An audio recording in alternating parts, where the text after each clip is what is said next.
So guys, check na natin yung heater saka itong fuse. So ito guys, yung kung ito. So ito yung fuse. So, i-check lang natin ito. Check lang natin yan.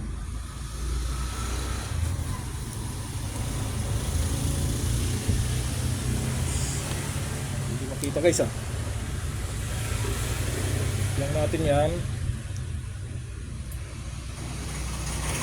So goods to na kuwan niya. Gusto namang heater.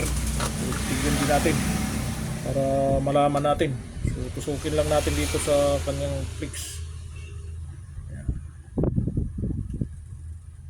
Ayun, parehas goods guys. So confirm na to.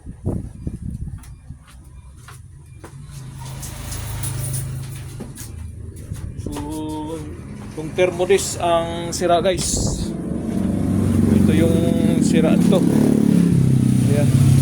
So itong maliit na to, yan ang papalitan natin.